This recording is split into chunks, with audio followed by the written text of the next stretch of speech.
ومن الناس من يعبد الله على حرف فإن أصابه خير اطمأن به وإن أصابته فتنة انقلب على وجهه خسر الدنيا والآخرة ذلك هو الخسران المبين۔ اور لوگوں میں سے کوئی تو ایسا بھی ہے جو ایک کنارے پر رہ کر اللہ تعالیٰ کی عبادت کرتا ہے، سو اگر اس کو دنیا میں کوئی بھلائی پہنچ جائے تو اس کو اپنی عبادت پر اطمینان ہو جاتا ہے، اور اگر اس کو کوئی آزمائش پہنچتی ہے تو وہ اپنا منہ پھرا کر کفر کی طرف الٹا چلتا ہے، اس کا دنیا اور آخرت کا نقصان ہو گیا، اور یہ کھلا ہوا نقصان ہے۔ یہ بھی بھائی ایک خاص طرح کی بات ہے۔ بعض آدمی اللہ تعالیٰ کی عبادت ایسے کرتے ہیں جیسے کوئی کسی چیز کے کنارے پر کھڑا ہو اور موقع ملے تو جلدی پہنچنے پر تیار ہو، پھر اگر اس کو کوئی دنیاوی نفع فائدہ مل گیا تو ٹھیک ہے وہاں رک جاؤ، اور اگر کوئی دنیا کی آفت تکلیف آ گئی تو منہ اٹھا کر کے دوسری طرف چل جاؤ۔ یہ دنیا کا بھی نقصان، آخرت کا بھی نقصان۔ بات دراصل یہ ہوئی کہ حضرت نبی کریم صلی اللہ علیہ وسلم ہجرت کر کے مدینہ منورہ میں تشریف لے گئے، مدینہ میں قیام کر لیا، تو بعض ایسے لوگ بھی آ کر مسلمان ہوتے تھے جن کے دل میں ایمان پکا نہیں تھا۔ ایمان لانے کے بعد اولاد زیادہ ہوئی، مال میں زیادتی ہو گئی، کاروبار اور بزنس اچھا چلنے لگے، تو کہتے تھے کہ یہ دین اسلام بہت اچھا ہے، بہت اچھا مذہب ہے۔ اور اگر ایمان کا کلمہ پڑھنے کے بعد کاروبار زیادہ نہیں ہوا، اولاد زیادہ نہیں ہوئی، بلکہ کچھ ظاہر میں کمی نظر آئی، تو کہنے لگے کہ یہ دین اسلام اچھا نہیں ہے۔ تو یہ لوگ ایمان کے ایک کنارے پر کھڑے ہیں۔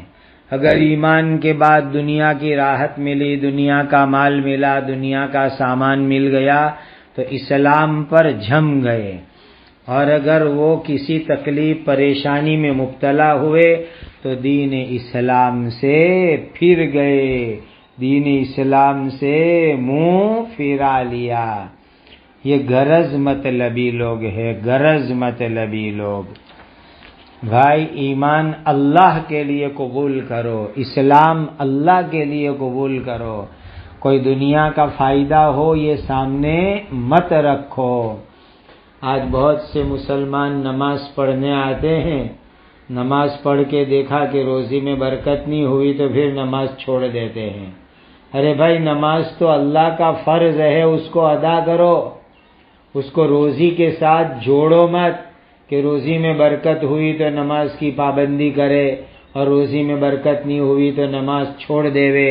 بہت سے لوگ دیندار بنتے ہیں، سیدھے راستے پر آتے ہیں، لیکن دیندار بننے کے بعد ان کے نصیب میں کوئی نقصان لکھا ہوا تھا، بزنس میں نقصان ہوا، کھیتی میں نقصان ہوا، باڑی میں نقصان ہوا، تو دین چھوڑ دیں گے اور پھر سے وہ گمراہی کے راستے کے اوپر چلے جاتے ہیں۔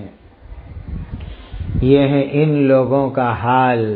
اب اس میں کیا ہوا؟ دنیا کا بھی نقصان اور آخرت کا بھی نقصان، دنیا بھی برباد کر ڈالی، آخرت بھی برباد کر ڈالی، اس لیے کہ دنیا چھوڑ کر دین کی طرف آئے، پھر دین چھوڑ کے دنیا کی طرف چلے گئے، تو نہ دین کے ہوئے نہ دنیا کے ہوئے، دونوں میں نقصان انہوں نے کر ڈالا۔ يَدْعُو مِن دُونِ اللَّهِ مَا لَا يَضُرُّهُ وَمَا لَا يَنفَعُهُ ذَلِكَ هُوَ الضَّلَالُ الْبَعِيدُ، ذَلِكَ هُوَ الضَّلَالُ الْبَعِيدُ۔ وہ اللہ تعالیٰ کو چھوڑ کر ایسی چیز کو پکارتا ہے جو اس کا کوئی نقصان نہیں کر سکتی ہے اور اس کو کوئی نفع نہیں پہنچا سکتی، یہی وہ دور کی گمراہی ہے۔ یعنی اللہ تعالیٰ کو چھوڑ کر کے یہ لوگ ایسی چیز کی پوجا، بندگی، عبادت کرتے ہیں جو ان کو فائدہ بھی نہ دیوے، نقصان بھی نہ دیوے، بلکہ نقصان زیادہ نزدیک ہے، نقصان زیادہ قریب ہے ان کو۔ بھائی ایک اللہ کی عبادت کرو تو آدمی کو فائدہ ہی فائدہ ہے۔ سب سے بڑا فائدہ مرنے کے بعد کی زندگی میں جنت ملے گی، اللہ عذاب سے بچائیں گے۔ اور یہ لوگ اللہ تعالیٰ کو چھوڑ کر ایسی چیز کی عبادت کرتے ہیں جو ان کو کوئی نقصان نہیں کر سکتی، کوئی نفع نہیں پہنچا سکتی۔ یہ دور کی گمراہی میں یہ لوگ پڑے ہوئے ہیں۔ يدعو لمن ضره اقرب من نفعه لبئس المولى ولبئس العشیر۔ وہ اللہ تعالیٰ کو چھوڑ کر ایسے جھوٹے خدا کو پکارتا ہے جس کا نقصان اس کے فائدے سے زیادہ نزدیک ہے۔ مدد کرنے والا بھی بڑا برا ہے اور ساتھی بھی کتنا برا ہے۔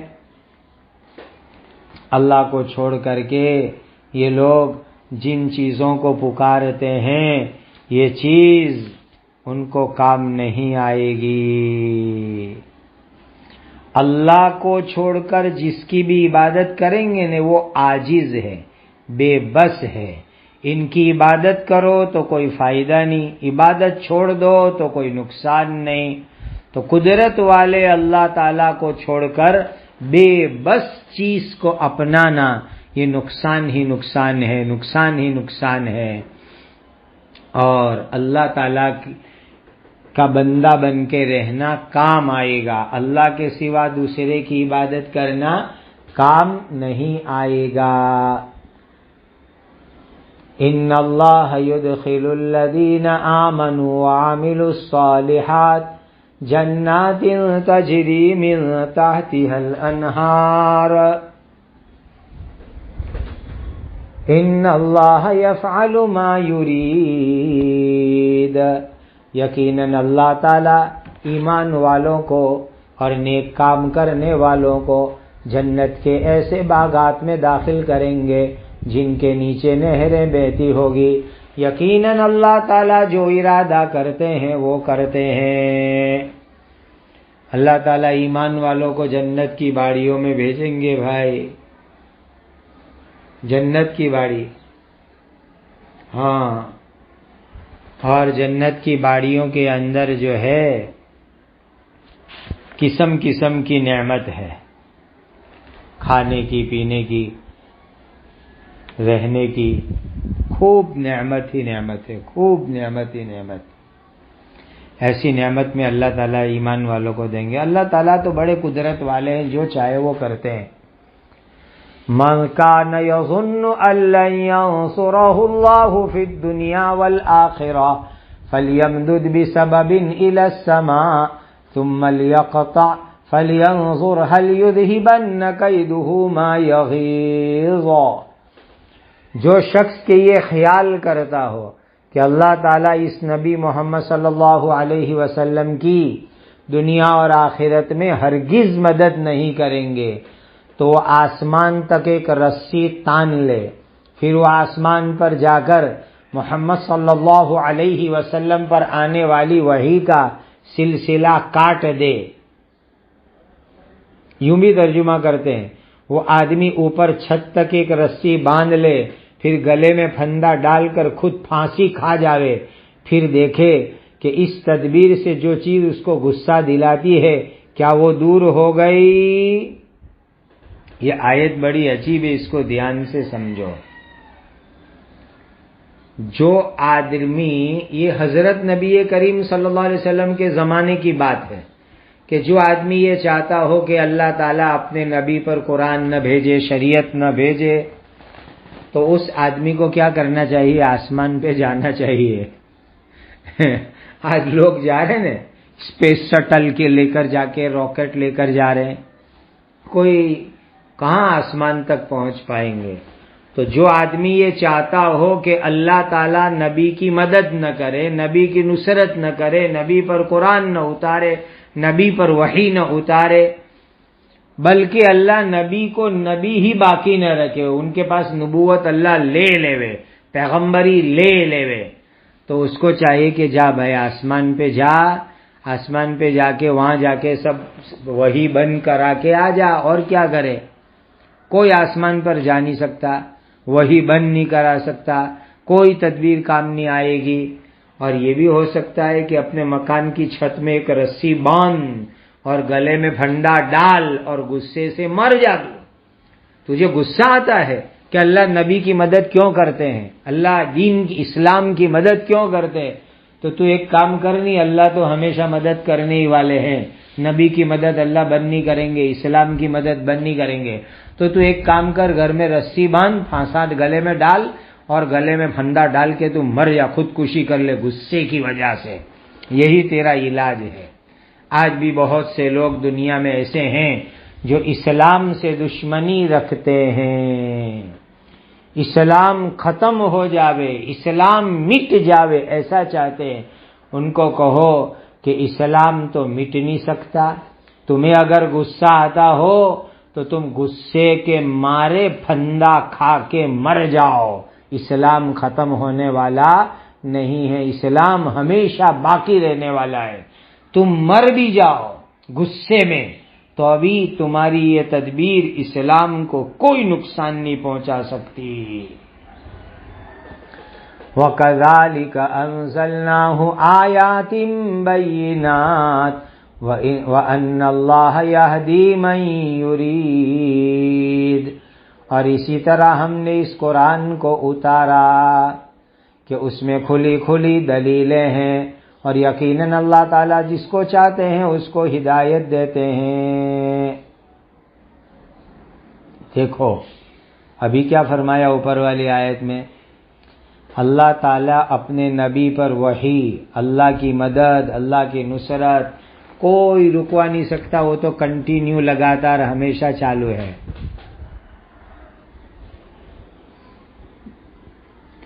اللہ سبحانہ و تعالیٰ نے قرآن کو اتارا، کھلی کھلی نشانیاں اس کے اندر ہے، اس میں اللہ کی قدرت ہے، اللہ کے ارادے سے قرآن آیا ہے، کوئی اس میں دخل نہیں دے سکتا، اور اللہ تعالیٰ جس کو چاہتے ہیں اس کو ہدایت کی دولت عطا فرماتے ہیں۔ ہدایت اللہ کے قبضے قدرت کے اندر ہے۔ اللہ مجھے اور آپ کو ہمیشہ ہدایت کے اوپر باقی رکھے۔ تو یاد رکھو اسلام ہمیشہ عزت میں رہے گا، دین عزت میں رہے گا، کوئی اسلام کو ذلیل رسوا کر نہیں سکتا۔ جس کے دل میں اسلام کے بارے میں غصہ ہے نا، تو وہ جو ہے نا گلا گھونٹ کے مر جاوے، خود آپ گھات کر لے وے، اللہ تعالیٰ کا دین کبھی ذلیل نہیں ہوگا۔ یعنی یوں کہا جا رہا ہے، اے دشمنوں، اللہ کی جو نعمت نبی پر آ رہی ہے تم کو پسند نہیں ہو تو خود کو مار ڈالو، خود کی آنکھیں پھوڑ ڈالو، کان کاٹ ڈالو، خود کو ذبح کر ڈالو، لیکن اسلام ختم ہونے والا نہیں ہے، اسلام ہمیشہ باقی رہے گا۔ یہ اللہ کا بھیجا ہوا پاکیزہ دین ہے، مٹنے والا نہیں ہے۔ ان الذين آمنوا والذين هادوا والصابئين والنصارى والمجوس والذين أشركوا ان الله يفصل بينهم يوم القيامة ان اللہ علی کل شیء شہید۔ یقیناً جو لوگ ایمان والے ہو اور جو لوگ یہودی ہو اور جو لوگ صابی ہو اور جو لوگ نصرانی ہو اور جو لوگ مجوسی ہو اور جن لوگوں نے شرک کیا، یقیناً اللہ تعالیٰ ان سب کے درمیان قیامت کے دن فیصلہ کریں گے۔ یقیناً اللہ تعالیٰ تمام چیز پر گواہ ہے۔ یقیناً تمام چیزیں اللہ تعالیٰ کے سامنے ہیں۔ اللہ سبحانہ و تعالیٰ کے دربار میں فیصلہ ہوگا، انصاف ہوگا ہر ایک کا۔ آج دنیا میں ہم مسلمان لوگ ہیں الحمدللہ، یہودی لوگ بھی ہے، جوئیس سابی لوگ بھی ہے، یعنی وٹلائلے، ایک خاص قسم کا مذہب تھا پرانے زمانے کے اندر، اور ابھی بھی کچھ لوگ ایسے ہوتے ہیں اپنے اصلی دین کو چھوڑ کر دوسرے دین کی طرف چلے جاوے۔ مجوسی، پارسی، مشرکین، شرک کرنے والے، قیامت کے دن اللہ تعالیٰ سب کے درمیان فیصلہ کریں گے۔ فیصلہ عمل سے ہوگا، پریکٹیکلی ہوگا کہ ایمان والوں کو، اسلام والوں کو اللہ جنت میں بھیجیں گے، باقی تمام قسم کے لوگوں کو جہنم کے اندر ڈال دیا جائے گا۔ کہ اللہ تعالیٰ کا قیامت کے دن فیصلہ ہوگا۔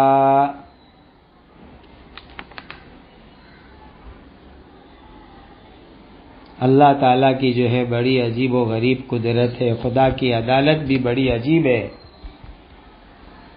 أَلَمْ تَرَ أَنَّ اللَّهَ يَسْجُدُ لَهُ مَنْ فِي السَّمَاوَاتِ وَمَنْ فِي الْأَرْضِ وَالشَّمْسُ وَالْقَمَرُ وَالنُّجُومُ وَالْجِبَالُ وَالشَّجَرُ وَالدَّوَابُ وَكَثِيرٌ مِّنَ النَّاسِ وَكَثِيرٌ حَقَّ عَلَيْهِ الْعَذَابُ وَمَن يُهِنِ اللَّهُ فَمَا لَهُ مِن مُّكْرِمٍ إِنَّ اللَّهَ يَفْعَلُ مَا يَشَاءُ۔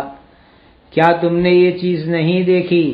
جو آسمانوں میں ہے وہ سب، اور جو زمین میں ہے وہ سب، اور سورج اور چاند اور ستارے اور پہاڑ اور درخت اور جانور اور بہت سارے لوگ اس اللہ تعالیٰ کے آگے سجدہ کرتے ہیں، اور بہت سارے لوگوں کے لیے عذاب طے ہو چکا ہے، اور جس کو اللہ تعالیٰ ہی ذلیل کرے کوئی شخص اس کو عزت دینے والا نہیں ہے۔ یقیناً اللہ تعالیٰ جو چاہتے ہیں وہی کرتے ہیں۔ یاد رکھو، ہر چیز، ہر مخلوق اپنی اپنی حالت اور اپنی اپنی حیثیت اور شان کے مطابق اللہ کے سامنے عاجزی کرتے ہیں۔ جو مخلوق آسمان میں ہیں، جو زمین میں ہیں، اور سورج، چاند، ستارے، پہاڑ، درخت، جانور، سب اللہ تعالیٰ کے سامنے سجدہ کرتے ہیں۔ انسان کو اللہ تعالیٰ نے خصوصی عقل دی ہے، خصوصی سمجھ دی ہے، اور انسان خاص طرح کی عبادت کرتا ہے، باقی اللہ کی عبادت، اللہ کی بندگی دنیا کی ہر ایک مخلوق کرتی ہے۔ انسان اور جنات میں دو جماعت ہے، ایک اللہ کی عبادت کرنے والے، اللہ کی دوسرے اللہ کی نافرمانی کرنے والے، اللہ کے سامنے سجدہ کرنے والے، اللہ کے سامنے سجدہ نہ کرنے والے، اللہ کے سامنے جھکنے والے، اللہ کے سامنے نہ جھکنے والے۔ یہ انسان اور جنات کے اندر ہے۔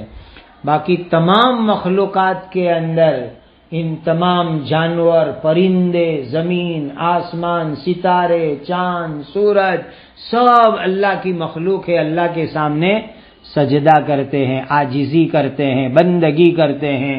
کوئی بھی اللہ کے سامنے کفر اور انکار نہیں کرتا۔ دیکھو بھائی، ایک ہے اللہ کا حکم، اللہ کی چاہت، اللہ کا تکوینی تقدیری فیصلہ، وہ تو ہر ایک کو کرنا ہے۔ اللہ نے جس کے لیے جو لکھا، تیری اتنی زندگی وہ اتنا جیے گا، تجھے اتنی دولت اس کو اتنی دولت ملے گی، تجھے اتنی خوشی اس کو اتنی خوشی ملے گی، تجھے اتنا غم اس کو اتنا غم ملے گا، تجھے اتنی بیماری اس کو اتنی بیماری ملے گی۔ ہر ایک کے لیے جو اللہ نے ایک پراکرتک نیچرل تکوینی زندگی رکھی ہے، اس میں تو ہر ایک اللہ کے پابند ہے۔ اور دنیا میں پتھر میں، پانی میں، ہر چیز میں، درخت میں، جانور میں اللہ نے عقل رکھی ہے، سمجھ رکھی ہے۔ ان کی عقل سمجھ سب الگ الگ ہے، اور سب اللہ کی عبادت، اطاعت، بندگی، اللہ کا ذکر کرتے ہیں۔ بس انسان کو جو اللہ تعالیٰ نے خصوصی عقل دی ہے، ان جنات کو خاص عقل دی ہے، تو اس میں دو جماعت بن گئی، اللہ کی عبادت کرنے والے، اللہ کی اطاعت کرنے والے، اللہ کا انکار کرنے والے، کفر و شرک کرنے والے۔ باقی دنیا کی تمام مخلوق اللہ کی اطاعت عبادت کرتی ہے۔ ارے زمین نے بھی سجدہ کیا، آسمان نے سجدہ کیا، سورج نے سجدہ کیا، چاند نے سجدہ کیا، ستاروں نے سجدہ کیا، کرتے رہتے ہیں۔ اب انسان میں سے جو ایمان لائیں گے جنت میں جائیں گے، جو ایمان نہیں لائیں گے ان کے اوپر عذاب آئے گا۔ جس کو اللہ عزت دیتے ہیں اس کو کوئی ذلیل نہیں کر سکتا، اور اللہ جو چاہے وہ کرتے ہیں۔ یہ آیت سجدے کی آیت ہے، جتنے بھی لوگ لائیو سنے وہ لوگ سب سجدہ کر لے ہوئے اس آیت کے اوپر۔ هَذَانِ خَصْمَانِ اخْتَصَمُوا فِي رَبِّهِمْ فَالَّذِينَ كَفَرُوا قُطِّعَتْ لَهُمْ ثِيَابٌ مِّن نَّارٍ يُصَبُّ مِن فَوْقِ رُؤُوسِهِمُ الْحَمِيمُ۔ یہ مومن اور کافر دو فریق ہے، دو جماعت ہے، دو پارٹی ہے، جنہوں نے اپنے رب کے بارے میں ایک دوسرے سے جھگڑا کیا ہے۔ سو جن لوگوں نے کفر کیا ان کے لیے آگ کے کپڑے قطرے جائیں گے، ان کے سروں کے اوپر سے تیز گرم پانی ڈالا جائے گا۔ دو پارٹی، ایک ایمان والوں کی، ایک کافروں کی۔ کافر میں سب آ گئے، یہود، نصارہ، صابی، مجوس، مشرک، سب۔ یہ لوگ اللہ کے بارے میں کبھی عقیدے میں بحث کرتے ہیں، کبھی اور بحث کرتے ہیں، آپس میں اختلاف کرتے ہیں۔ قیامت کے دن اللہ تعالیٰ فیصلہ کریں گے کہ کافروں کو آگ کے کپڑے دیے جائیں گے، آگ ان کے پورے بدن پر لگ جائے گی، کپڑے کی طرح چپک جائے گی، سر کے اوپر سے بھی گرم گرم پانی ڈالا جائے گا، اور پیٹ کے اندر جو انتڑیاں ہیں سب گل کے کٹ کے نکل جائے گی، گرم گرم کھولتا پانی، ککڑتا پانی ان کو پلایا جائے گا، تب سب چیزیں نکل جائے گی۔ دیکھو بھائی، بدر کی جب لڑائی ہوئی تو سب سے پہلے مسلمانوں کی طرف سے 3 اللہ کے بندے نکلے، حضرت علی، حضرت حمزہ، حضرت عبیدہ رضی اللہ تعالی عنہم اجمعین، اور سامنے مکہ کے کافروں کی طرف سے عتبہ ابن ربیعہ،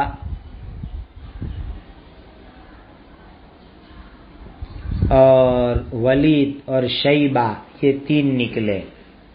اس زمانے میں لڑائی کیسے ہوتی تھی کہ پہلے لڑائی ہونے والی ہو تو پہلے 1-1, 2-2, 3-3 آدمی کا آمنے سامنے زوردار مقابلہ ہوئے، پھر گھمسان کی لڑائی ہوئے، یہ اس زمانے کا طریقہ تھا۔ اب یہ 3 مسلمان بہادر مکہ کے کافروں پر ٹوٹ پڑے اور تینوں مکہ کے کافر کو ختم کر ڈالا، اور یہ تینوں زندہ آئے۔ حضرت عبیدہ رضی اللہ تعالیٰ عنہ بہت سخت زخمی ہوئے تھے، وہ نبی کریم صلی اللہ علیہ وسلم کے قدموں میں آئے، قریب آئے اور شہید ہو گئے۔ تو ہر زمانے کے اندر ایمان والے، بے ایمان، 2 پارٹی رہتی ہے، لیکن جنہوں نے ایمان قبول نہیں کیا، کفر کیا، اللہ تعالیٰ ان کو آگ کے کپڑے پہنائیں گے، ان کے پورے بدن پر آگ لگے گی، اور ان کے اوپر گرم گرم کھولتا کھولتا اکڑتا ککڑتا پانی ڈالا جائے گا۔ یُصْہَرُ بِهِ مَا فِی بُطُونِہِمْ وَالْجُلُودِ، اس گرم پانی کی وجہ سے جو چیزیں ان کے پیٹوں میں ہیں اور ان کی کھالیں سب گل کر کے نکل جائے گی۔ گرم پانی ان کے سر پر چھوڑا جائے گا تو پیٹ کی سب چیزیں نکل جائے گی۔ اور سب ختم ہو جائے گا، سب ختم ہو جائے گا، چمڑی بھی جل جائے گی، پیٹ بھی پھٹ جائے گا، اللہ بچاوے۔ وَلَهُمْ مَقَامِعُ مِنْ حَدِيدٍ، اور ان کو مارنے کے لیے لوہے کے ہتھوڑے ہوں گے، لوہے کے ہتھوڑوں سے سر پہ مارا جائے گا۔ كُلَّمَا أَرَادُوا أَن يَخْرُجُوا مِنْهَا مِنْ غَمٍّ أُعِيدُوا فِيهَا وَذُوقُوا عَذَابَ الْحَرِيقِ، جب بھی وہ جہنم کی تکلیف سے تنگ آ کر نکلنے کا ارادہ کریں گے تو پھر وہ اس آگ میں دھکیل دیے جائیں گے اور ان کو کہا جائے گا کہ تم جلتی آگ کا عذاب ہمیشہ چکھو۔ جہنم میں تھک جائیں گے، عذاب برداشت کرتے کرتے، سہن کرتے کرتے تھک جائیں گے، مصیبت ختم نہیں ہوگی، جہنم میں گھبرا جائیں گے، گھٹن ہوگی تو باہر نکلنے کا ارادہ کریں گے تو فرشتے دھکے مار کے ڈال دیں گے، جاؤ اندر جاؤ، عذاب چکھو اور ہمیشہ عذاب کا مزہ لیتے رہو، عذاب میں پڑے رہو۔ ان اللہ يدخل الذین آمنوا وعملوا الصالحات جنات تجری من تحتها الانہار يحلون فيها من اساور من ذهب ولؤلؤا وَلِبَاسُهُمْ فِيهَا حَرِيرٌ، یقیناً اللہ تعالیٰ ایمان والوں کو اور نیک کام کرنے والوں کو ایسے باغات میں، باڑیوں میں داخل کریں گے کہ ان کے نیچے نہریں بہتی ہوگی، سونے کے کنگن اور موتی ان کو اس جنت میں پہنائے جائیں گے اور اس جنت میں ان کا لباس، ان کے کپڑے ریشم کے ہوں گے، اور ریشمی جنتی لباس، کپڑے ان کو جنت کے اندر پہنائے جائیں گے۔ ایمان والوں کو، نیک کام کرنے والوں کو جنت کی باڑیاں ملے گی، جنت میں نیچے پانی کی نہریں چلے گی، جنت میں ہاتھ میں سونے کے کنگن موتی پہنائے جائیں گے، ریشم کے کپڑے پہنائے جائیں گے۔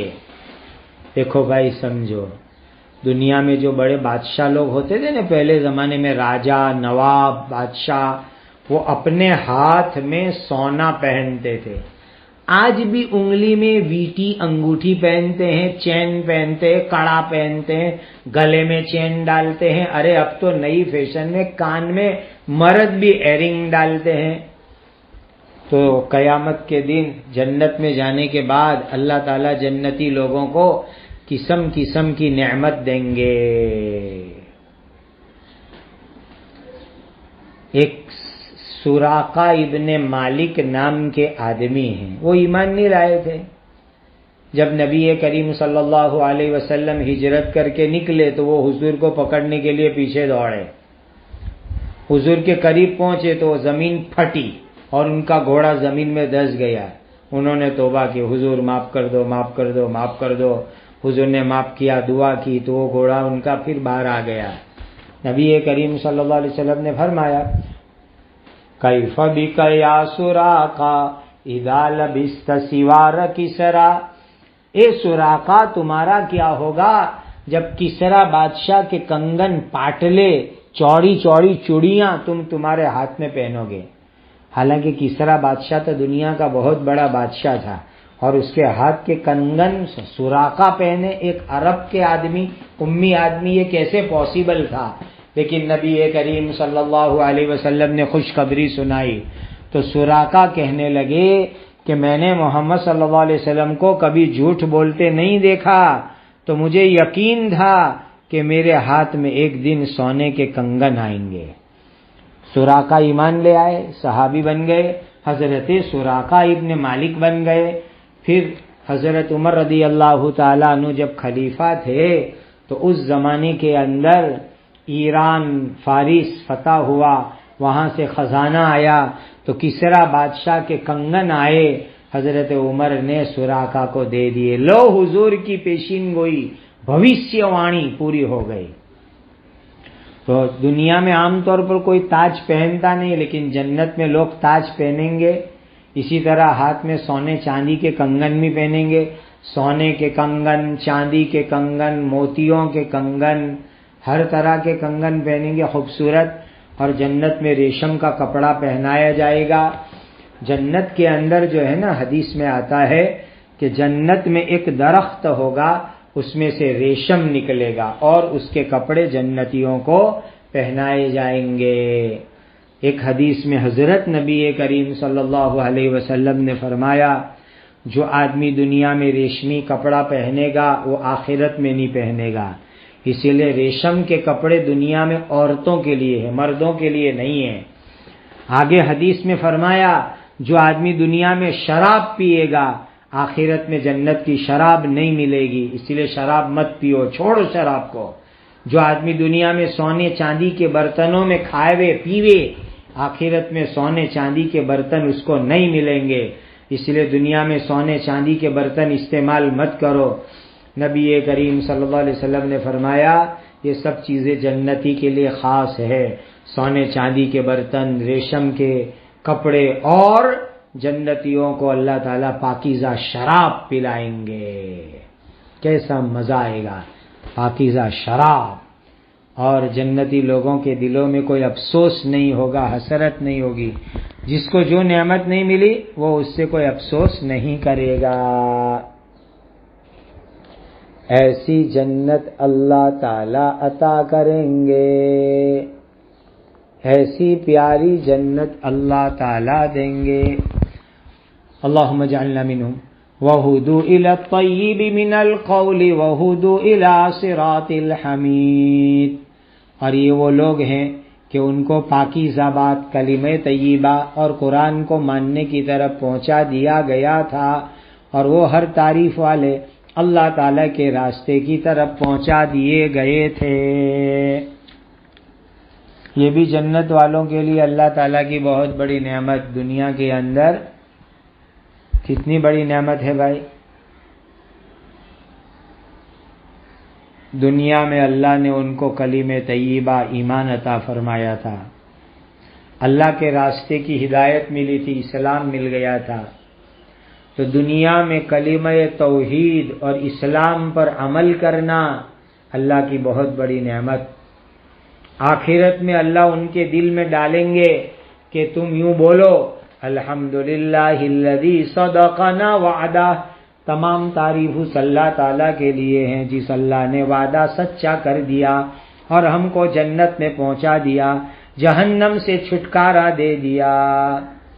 اور قرآن کی ہدایت جس کو مل گئی، قرآن پڑھنا، قرآن سمجھنا، قرآن پر عمل کرنا، یہ بھی اس کے لیے بہت بڑی نعمت ہے۔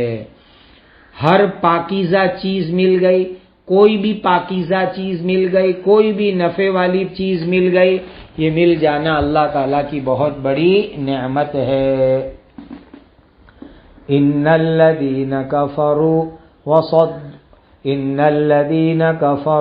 ویصدون عن سبیل اللہ والمسجد الحرام الذی جعلناہ للناس سواء العاکف فیہ والباد ومن يرد فيه بإلحاد بظلم نذقه من عذاب علیم۔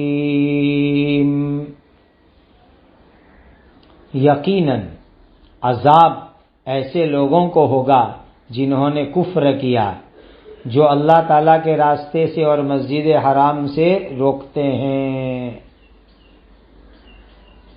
تاکہ مسلمان حرم میں نہ جا سکے۔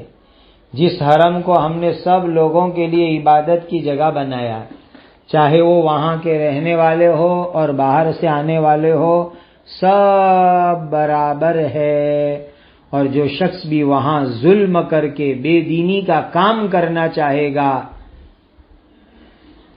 تو ہم اس کو دردناک عذاب چکھائیں گے۔ حرم کو اللہ نے لوگوں کے لیے عام عبادت کی جگہ بنایا ہے، اس میں مکہ کے رہنے والے، حرم کے رہنے والے، باہر کے آنے والے سب برابر ہے۔ جو بھی وہاں شرارت کر کے ٹیڑھا راستہ نکالے، اللہ تعالیٰ اس کو سخت عذاب دیں گے۔ دیکھو کافر لوگوں نے مسلمانوں کو روکا، روکا مسلمانوں کو. کیسے روکا؟ اس زمانے کے مکہ کے کافر، بے ایمان اور دوسرے بھی بہت سارے کافر جو ایمان والوں کو اسلام سے روکتے ہیں، اللہ کے دین پر عمل کرنے سے روکتے ہیں، ان کو بہت سزا ہوگی. اور ہجرت کے 6 سال حضرت نبی کریم صلی اللہ علیہ وسلم 1400 صحابہ کو لے کر احرام باندھ کر کے مکۃ المکرمہ آنے کے لیے روانہ ہوئے تو مکہ کے کافروں نے ویزا نہیں دیا، حرم میں داخل ہونے سے روک دیا. ان کے اوپر بھی اللہ کا عذاب آئے گا. آج بھی جو آدمی کسی کو حرم شریف جانے نہ دیوے، عمرہ نہ کرنے دیوے، حج نہ کر دیوے، حج نہ کرنے دیوے، یہ ظالم ہے، ان پر بڑی سخت سزا آئے گی. اور حرم میں جا کر کے کوئی آدمی دین کے خلاف کام کرے، بے دینی کا کام کرے تو یہ بھی بہت بڑی بری جگہ، بری عادت ہے، برا کام ہے. یاد رکھو حرم بہت پیاری جگہ ہے، نیکی کی جگہ ہے. ایک نماز کا ثواب 1,00,000 کے برابر، ہر نیکی کا ثواب 1,00,000 کے برابر. تو جو آدمی وہاں جا کے گناہ کرے گا، اللہ کی نافرمانی کرے گا تو اللہ کی سزا بھی بڑی خطرناک ہوگی، بڑا خطرناک عذاب ہوگا. تو کعبۃ اللہ، مسجد حرام، حرم کی حد، یہ سب بڑی برکتی جگہ ہے. اس کا اکرام ہو، ادب ہو، وہاں جا کے عبادت ہو، نیک کام ہو، دعا ہو، ذکر ہو، عمرہ ہو، حج ہو، یہ سب کرنا چاہیے. اور یاد رکھو یہ مینا، مکہ، عرفہ، مزدلفہ، حرم، صفا مروہ، یہ پوری دنیا کے مسلمانوں کے لیے وقف ہے. کوئی بھی آدمی کی مالکی نہیں، کوئی بھی آدمی اس کو اپنی مالکی نہیں کہہ سکتا. جو بھی آدمی حرم میں جا کے سیدھے راستے سے ہٹنا چاہے، گناہ کرنا چاہے، اللہ رسول کی نافرمانی کرنا چاہے، کوئی بھی حرام کام کرنا چاہے، ایسے لوگوں کے لیے بڑی تکلیف ہے، بڑا عذاب ہے، بڑی پکڑ ہے. حرم کے اندر شکار بھی نہیں کر سکتے، وہاں ہرے درخت کو بھی نہیں کاٹ سکتے. جو آدمی وہاں گناہ کا پلان بناوے، گناہ کا پکا ارادہ کرے تو بھی اس کو اللہ تعالیٰ کی طرف سے سزا ہوگی. حضرت عبداللہ ابن عمر رضی اللہ تعالیٰ عنہما جب بھی مکہ تشریف لے جاتے تو 2 خیمے بناتے، 2 ٹینٹ بناتے، 2 تمبو بناتے، ایک حرم کے اندر، ایک حرم سے باہر. جب ان کی بیوی، بچہ، غلام، خادم کوئی بھی نافرمانی کرتا اور اس کو ڈانٹنا ہوئے تو حرم سے باہر لے جاتے اور وہاں جا کے اس کو ڈانٹتے اور فرماتے کہ بھائی یہ حرم ہے، حرم، اس کا اکرام اور احترام کرنا چاہیے. ان لوگوں کے دلوں میں حرم کا کتنا اکرام تھا، حرم کا کتنا احترام تھا، حرم کا کتنا ادب تھا. اللہ ہم سب کو حرم کا ادب کرنے کی توفیق عطا فرمائے. اللہ ہم سب کو وہاں عبادت کرنا، نیک کام کرنا نصیب فرماوے. اللہ وہاں کی بے ادبی، گستاخی سے میری آپ کی پوری امت کی حفاظت فرماوے. حرم مقدس کی برکتوں سے اللہ ہم سب کو مالا مال فرما دے. یہ حرم، یہ مکہ، یہ مینا، یہ عرفہ، یہ مزدلفہ، یہ سب اللہ کے دین کی نشانی ہیں. اس کا اکرام کرو، اس کی عزت کرو تو اللہ تعالی ہم سے راضی ہوں گے، اللہ تعالی ہم سے خوش ہوں گے. اور جو آدمی بھی وہاں گندی نیت لے گا، گندی پلاننگ کرے گا، گناہ کرے گا، برائی کرے گا اور نافرمانی کرے گا، ظلم کرے گا، لوگوں کو روکے گا، ستائے گا، ایسے آدمی کے اوپر اللہ کی پکڑ آ سکتی ہے، عذاب آ سکتا ہے، دنیا میں بھی عذاب، آخرت میں بھی عذاب. اللہ ایسی بری حالت سے میری آپ کی حفاظت فرماوے. اور اللہ